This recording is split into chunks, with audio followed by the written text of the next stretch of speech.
Assalamualaikum warahmatullahi wabarakatuh. Balik lagi di alur cerita buku harian seorang istri untuk episode malam ini 16 Desember 2021 hanya di SCTP 1 untuk semua. Di episode selanjutnya terlihat Nana yang lagi melamun di sebuah taman dihampiri oleh si Brokoko Kroni. Lalu singkat cerita di sini si Brokoko Kroni juga mengasihkan video Dewa yang lagi berjalan di rumah sakit sama seorang perempuan. Nana juga dia sangat kaget dan dia juga langsung tidak banyak basi dia juga pergi ke rumah. Lalu keesok harinya di sini Nana juga pas lagi masak dia juga melamun memikirkan foto yang dikirim oleh si Brokoko Kroni. Dia tiba-tiba dikagetkan oleh Bu Farah dan Bu Farah juga kesiram minyak panas oleh Nana. Lalu Bu Farah juga dibawa ke tengah rumah oleh Nana. Di sini Bu Farah juga dia memarahi Nana, "Kamu itu memikirkan apa, Nana? Kamu itu memikirkan ibu kandung kamu yang sudah membuang kamu dari kecil," kata Bu Farah kepada Nana. Nana juga dia minta maaf kepada Bu Farah. Di sini Bu Farah juga dia marah kepada Nana, "Kamu itu sedikit-sedikit minta maaf," kata Bu Farah kepada Nana.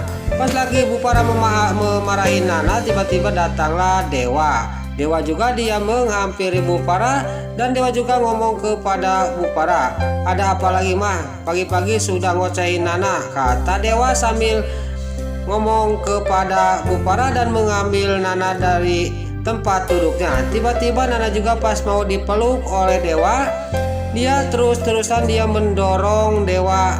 Dia tidak mau dipeluk oleh Dewa. Dewa juga pas Nana mendorong dirinya dia juga sangat kaget. Lalu Bu Farah juga langsung dia juga berdiri, dia juga sangat kaget kok Nana jadi kayak gitu. Lalu di sini Nana juga dia nggak banyak basa-basi, dia juga meninggalkan Bu Farah sama Dewa yang ada di tengah rumah, dia juga menuju ke kamar. Singkat cerita di sini Nana juga pas lagi duduk di kamar di sini di kursi, datanglah Dewa. Dewa juga nanya kepada Nana, "Kenapa kamu ini, Nak?" kata Dewa. Nana juga nanya kepada Dewa, "Mas Dewa kemarin ke rumah sakit menjenguk Mama Diana," kata Nana kepada Dewa. Nana sudah ngomong nanya kayak gitu, Dewa juga di sini menjawabnya dia repepan, dia kayak bingung. Dan di sini Nana juga sangat yakin dia pasti mau ngebohong. Di sini juga memang benar Dewa itu ngebohong, "Saya enggak ke rumah sakit, saya lagi meeting sama klien," kata Dewa. Tapi Nana di dalam hatinya, "Benar-benar Mas Dewa sekarang sudah tidak jujur kepada saya," kata batinnya Nana.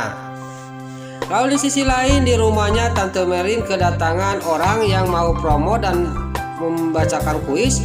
Singkat cerita di sini Balia sama Tante Merlin juga keluar dan orang itu juga dia mengasihkan promo kalau ibu dan Tante bisa menjawab pertanyaan saya akan mendapatkan 2,5 juta sekali menjawab kalau benar.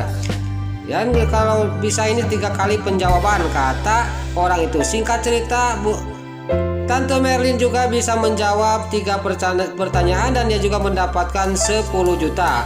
Di sini singkat cerita Tante Merlin juga masuk ke dalam, dia juga sangat senang mendapatkan uang 10 juta. Lalu Balia dalam batinnya dia curiga ke orang itu, dia juga langsung pergi keluar.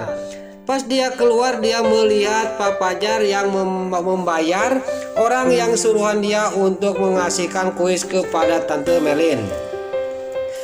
Balia juga dia sudah melihat Pak Fajar mengasih uang itu dan orang itu juga sudah dikasih uang, dia juga pergi dari hadapannya Pak Fajar. Lalu Balia juga menghampiri Pak Fajar. Di sini Balia juga ngomong kepada Pak Fajar, "Berarti kamu yang menyuruh ini, Mas," kata Balia kepada Fajar. Fajar juga di sini menceritakan semuanya kepada Balia tentang kejadian ini dan itu memang suruhan saya. Lalu terlihat di sini juga Balia juga dia tidak marah, malah dia tersenyum kepada Pak Fajar. Lalu Pak Fajar juga ngomong kepada Balia, "Kenapa kamu malah tersenyum, tidak marah kepada saya kok?" kata Pak Fajar kepada Balia.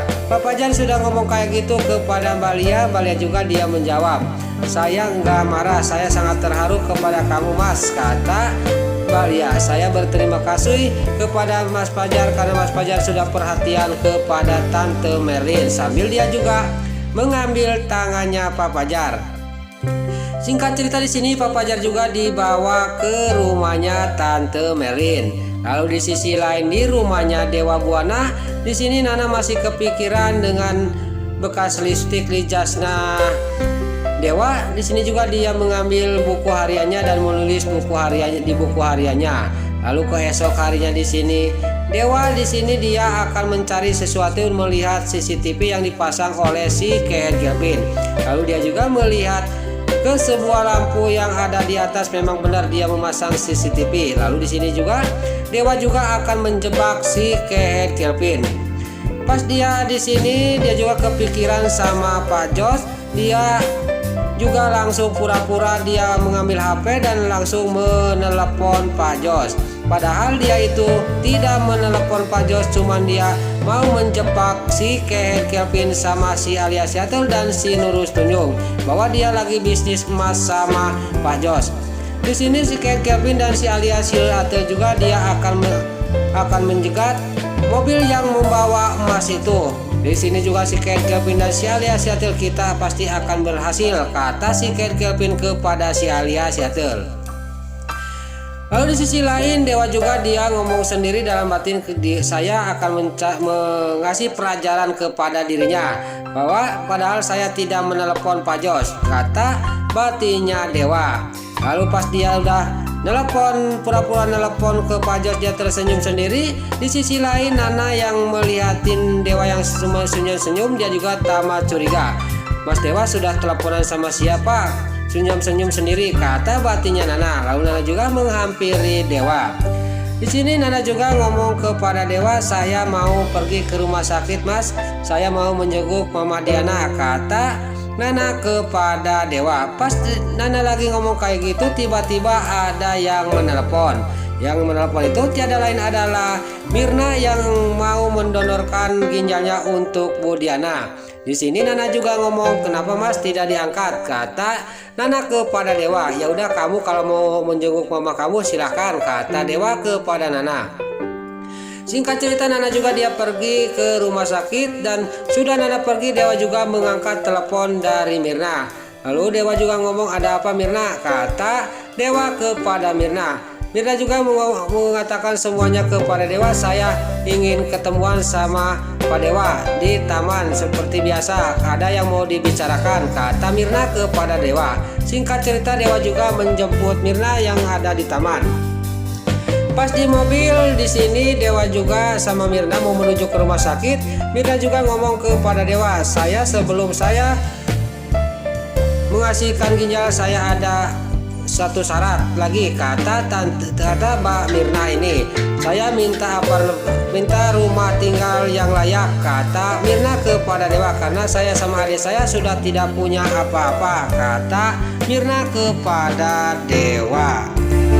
Lalu singkat cerita di sini Mbak Mirna juga sama Dewa sampailah ke tempat rawatnya Bu Diana. Gak lama kemudian pas lagi ngobrol datanglah dokter. Lalu Pak Arman juga di sini nanya kepada dokter bagaimana hasilnya, cocok enggak dok, kata Pak Arman kepada dokter. Dokter juga dia bilang kepada Pak Arman tahap ke-1 ginjalnya Mbak Mirna cocok sama Bu Diana. Besar kemungkinan tahap kedua juga kayaknya bisa cocok, kata dokter kepada Pak Arman dia bilang. Lalu Pak Arman juga dia mendengar berita itu dari dokter, dia juga sangat senang dan Mbak Mirna juga sangat senang bahwa dia akan cocok ginjalnya sama Bu Diana. Dokter juga sudah bilang kepada Pak Arman dan Dewa dan Mirna, dia juga pergi dari hadapannya mereka. Nah itulah alur cerita buku harian seorang istri untuk episode malam ini 16 Desember 2021 hanya di SCTV 1 untuk semua. Sebelum Mimin pamit, bagi dulur-dulur, mama, tante-tante, bunda-bunda dimanapun anda berada yang baru bergabung dengan channel ini, jangan lupa tekan tombol like, komennya, dan subscribe-nya. Dan jangan lupa nyalakan lonceng notifikasinya juga ya guys. Sebelum Mimin pamit, Mimin mohon maaf kalau ada salah-salah kata dan kata-kata Mimin balelo lobati soledad karena Mimin tos ngabuda, Mimin mohon maaf. Dan juga kita doakan para pemain dan kru BHSI diberi kesehatan.